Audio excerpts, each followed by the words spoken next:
Continuamos estudiando hoy el capítulo 22 del segundo libro de Reyes.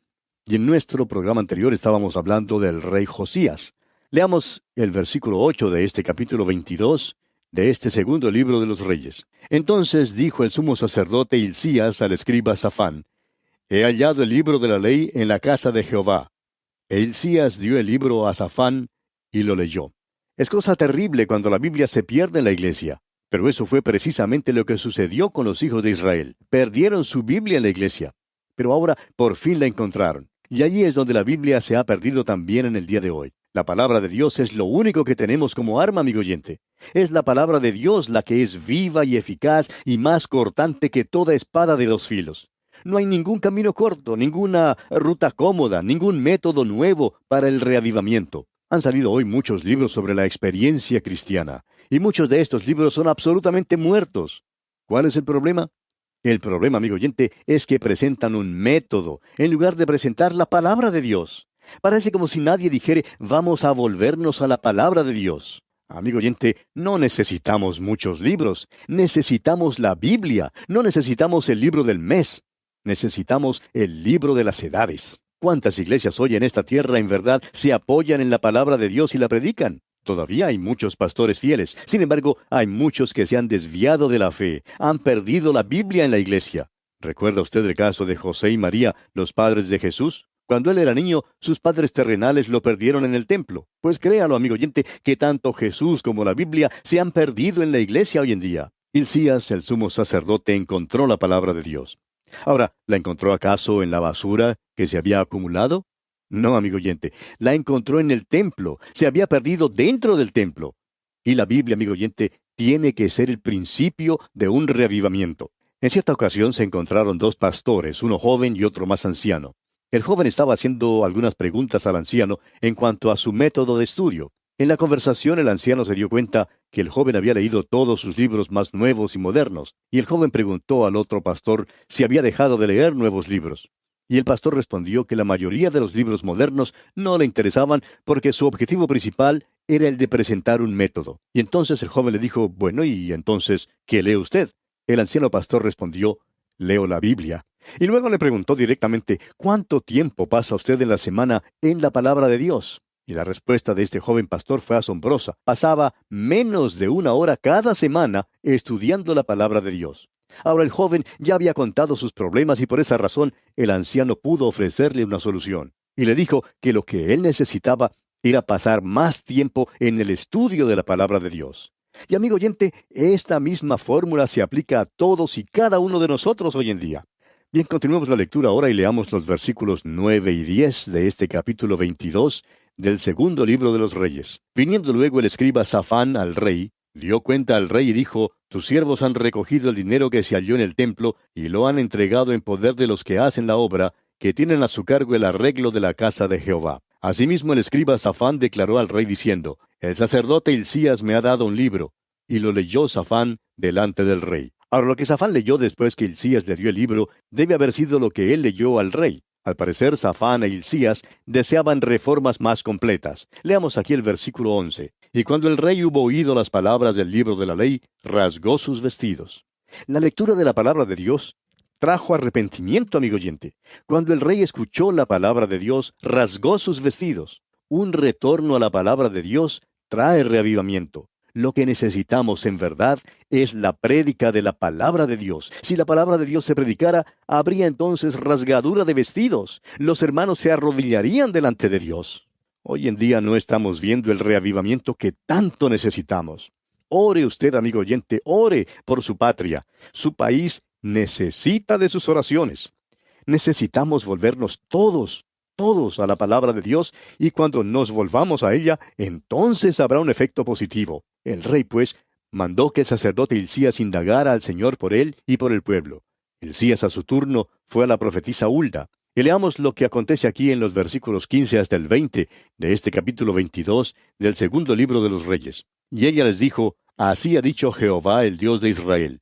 Decid al varón que os envió a mí, así dijo Jehová. He aquí yo traigo sobre este lugar y sobre los que en él moran todo el mal de que habla este libro que ha leído el rey de Judá. por cuanto me dejaron a mí y quemaron incienso a dioses ajenos, provocándome a ira con toda la obra de sus manos. Mi ira se ha encendido contra este lugar y no se apagará. Mas al rey de Judá que os ha enviado, para que preguntaseis a Jehová, diréis así: Así ha dicho Jehová el Dios de Israel, por cuanto oíste las palabras del libro, y tu corazón se enterneció, y te humillaste delante de Jehová, cuando oíste lo que yo he pronunciado contra este lugar y contra sus moradores, que vendrán a ser asolados y malditos, y rasgaste tus vestidos y lloraste en mi presencia, también yo te he oído, dice Jehová. Por tanto, he aquí yo te recogeré con tus padres, y serás llevado a tu sepulcro en paz, y no verán tus ojos todo el mal que yo traigo sobre este lugar. Y ellos dijeron al rey la respuesta. Tenemos aquí la profecía contra el reino de Judá y todo el mal que Dios traería como juicio sobre Judá.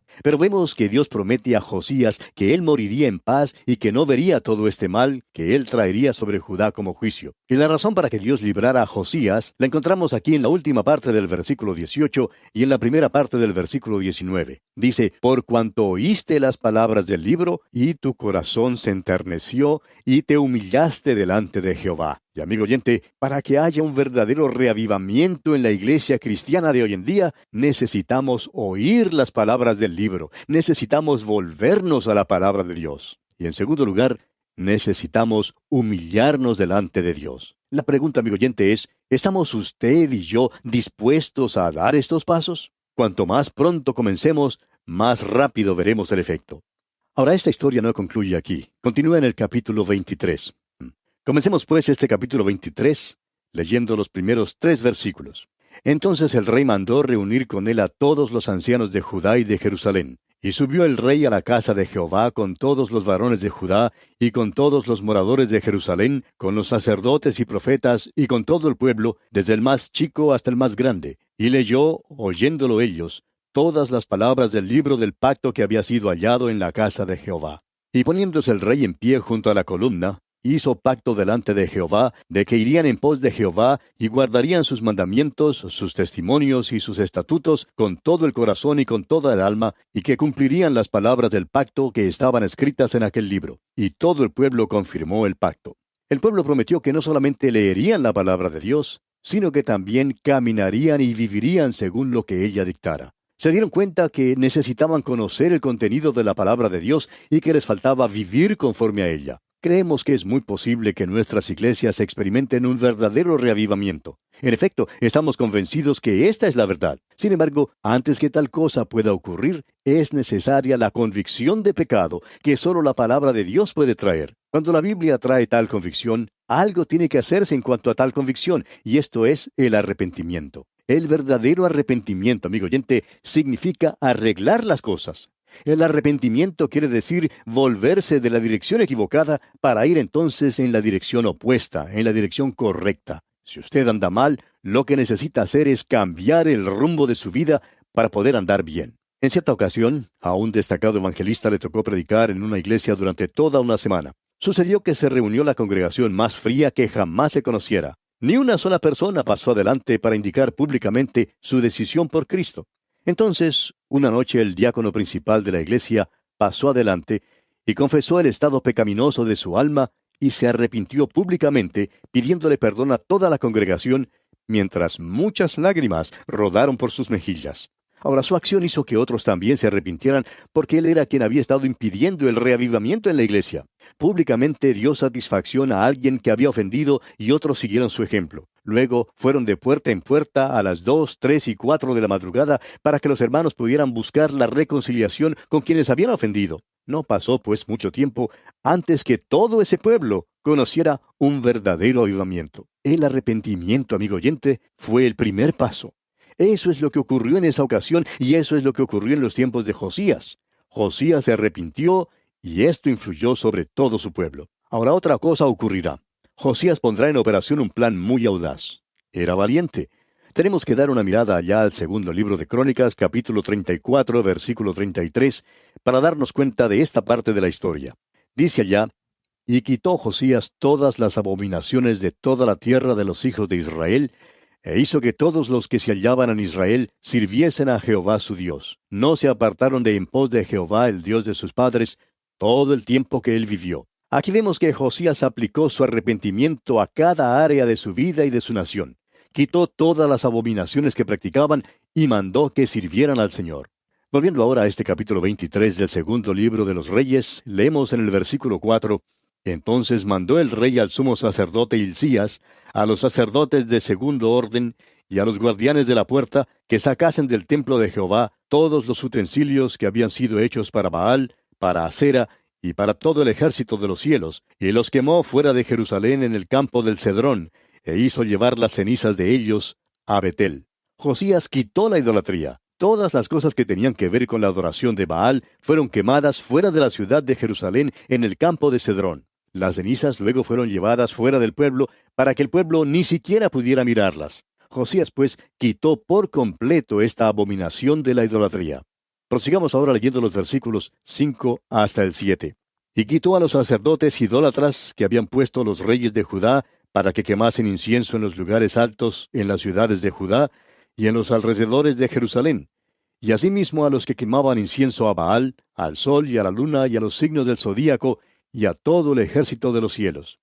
Hizo también sacar la imagen de Acera fuera de la casa de Jehová, fuera de Jerusalén, al valle del Cedrón, y la quemó en el valle del Cedrón, y la convirtió en polvo, y echó el polvo sobre los sepulcros de los hijos del pueblo. Además derribó los lugares de prostitución idolátrica que estaban en la casa de Jehová, en los cuales tejían las mujeres tiendas para Acera. O sea que Josías no solamente quitó la idolatría, sino que también quitó la inmoralidad. Derribó las casas donde tenían lugar las orgías pervertidas. Esta quizás sea una declaración un poco audaz, pero aún dentro de la iglesia hoy en día se está comenzando a aceptar el sexo pervertido. Allá en el primer capítulo de la epístola a los Romanos, el apóstol Pablo nos dice que Dios entregó a sus pecados a quienes se ocupaban en esta clase de cosas. Y creemos que Dios entregará a cualquier nación que favorezca o legalice este tipo de inmoralidad. Josías tuvo el valor de condenar a los sodomitas, y no solo condenó sus acciones, sino que también los expulsó del reino. Toda perversión sexual, amigo oyente, es mala, aun si la iglesia de hoy lo aprueba. Ahora sabemos que hay grupos hoy en día que dicen, bueno, debemos aceptar este tipo de conducta entre adultos que lo hagan de común acuerdo o de acuerdo mutuo, y aun entre jóvenes que estén de mutuo acuerdo, está perfectamente bien. Pero ¿quién dijo que estaba bien? Dios dijo que los que hacen tal cosa recibirán el efecto de su ira como consecuencia. La ira de Dios se hizo sentir en el pasado y Dios no ha cambiado, amigo oyente. El hombre ha cambiado, pero Dios, amigo oyente, nunca cambia. Josías, pues, hizo una gran cosa cuando quitó lo que era malo. Quisiéramos también hablar claro en cuanto a otra cosa. Oímos mucho hoy en día en cuanto al amor. Es verdad que debemos amar a Jesús.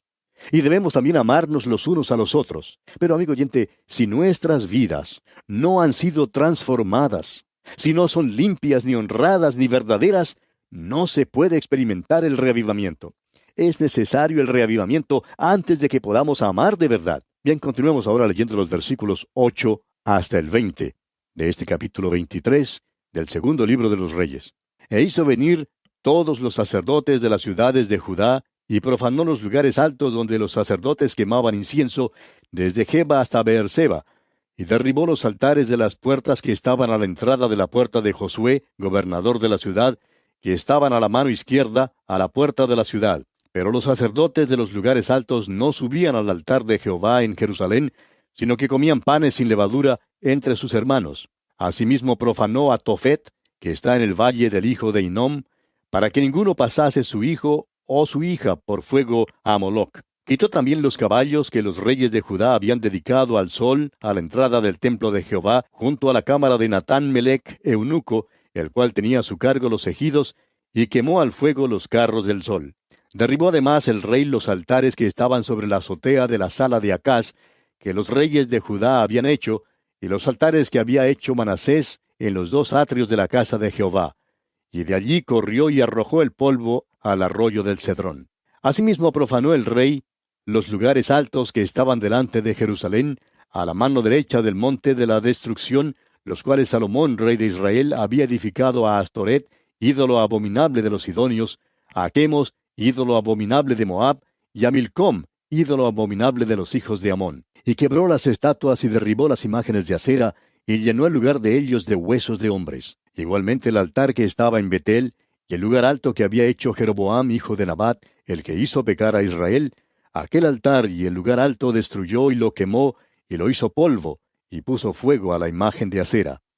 Y se volvió Josías, y viendo los sepulcros que estaban allí en el monte, envió y sacó los huesos de los sepulcros, y los quemó sobre el altar para contaminarlo, conforme a la palabra de Jehová que había profetizado el varón de Dios, el cual había anunciado esto.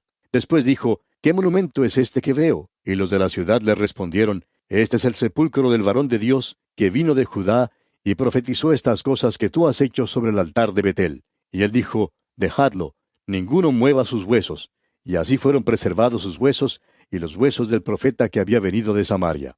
Y todas las casas de los lugares altos que estaban en las ciudades de Samaria, las cuales habían hecho los reyes de Israel para provocar a ira, las quitó también Josías, e hizo de ellas como había hecho en Betel. Mató además sobre los altares a todos los sacerdotes de los lugares altos que allí estaban, y quemó sobre ellos huesos de hombres, y volvió a Jerusalén. O sea que Josías actuó en forma drástica y severa para acabar de una vez por todas con toda la idolatría en la cual había caído el pueblo. Ahora, en los versículos 21 al 25, tenemos otro paso importante que dio Josías. Leamos estos versículos. Entonces mandó el rey a todo el pueblo diciendo, haced la Pascua a Jehová vuestro Dios, conforme a lo que está escrito en el libro de este pacto. No había sido hecha tal Pascua desde los tiempos en que los jueces gobernaban a Israel, ni en todos los tiempos de los reyes de Israel y de los reyes de Judá. A los 18 años del rey Josías fue hecha aquella Pascua a Jehová en Jerusalén. Asimismo barrió Josías a los encantadores, adivinos y terafines y todas las abominaciones que se veían en la tierra de Judá y en Jerusalén, para cumplir las palabras de la ley que estaban escritas en el libro que el sacerdote Hilcías había hallado en la casa de Jehová. No hubo otro rey antes de él que se convirtiese a Jehová de todo su corazón, de toda su alma y de todas sus fuerzas, conforme a toda la ley de Moisés. Ni después de él nació otro igual. La celebración de la Pascua era una cosa maravillosa, pero no la habían celebrado por mucho tiempo. El pueblo la había pasado por alto. Ahora, ¿qué significa la Pascua? La Pascua era un símbolo de Cristo, pero el pueblo se había olvidado de él. Pero ahora, una vez más, le están recordando. El apóstol Pablo dijo que Cristo, nuestra Pascua, es un sacrificio por nosotros. Hoy en día tratamos de tener una religión, pero sin Cristo. La deidad de Cristo es ridiculizada en muchos seminarios y púlpitos. El mérito de la muerte de Cristo es rechazado y menospreciado. La eficacia de la sangre de Cristo es recibida con gritos de irrisión. Aún los que predican se burlan de ella. Pero, amigo oyente, lo único que puede salvarnos es un revivamiento, repetimos. Ahora quizás usted pregunte, ¿podremos tener un reavivamiento nosotros? Creemos que sí podemos tenerlo. La pleamar de gran bendición tuvo lugar en el siglo XVI y fue comenzada por reformistas como Martín Lutero, Juan Calvino y Zwinglio. Wycliffe y Juan Knox eran reformistas en los siglos XIV y XV, aún antes de la Reforma. En el siglo XVII hubo otro despertamiento espiritual conocido como el movimiento puritano. El siglo XVIII fue un tiempo de oscuridad y deísmo. Otro gran despertamiento espiritual fue comenzado por Wesley y Whitefield. En el siglo XIX hubo un glorioso retorno a Dios en Oxford, del cual resultó el movimiento misionero. Hacia fines de ese siglo tuvimos los grandes revivamientos que fueron dirigidos por Moody y Finney. Ahora queremos que nos escuche con cuidado, amigo oyente. En el siglo XX no ha habido ningún reavivamiento que haya barrido y sacudido al mundo. Es verdad que ha habido unos pocos revivamientos locales, tales como el del oeste de Canadá y el gran revivamiento de Indonesia, pero nada más. Y el siglo XX ha pasado ya la historia. Que no nos suceda lo que dice la Biblia en Jeremías 8:20. Pasó la siega, terminó el verano, y nosotros no hemos sido salvos. Apreciado hermano, le sugerimos mirar en derredor. En gran parte del mundo, la humanidad está pasando por un período de depresión. En lugar de buscar a Dios, el hombre se lanzó a la Primera y luego a la Segunda Guerra Mundial. Estas guerras trajeron derramamientos de sangre que jamás han sido igualados ni antes ni después. Pero al parecer esas lamentables experiencias no nos enseñaron nada. No ha habido un reavivamiento espiritual. No hemos conocido ninguna paz desde ese entonces.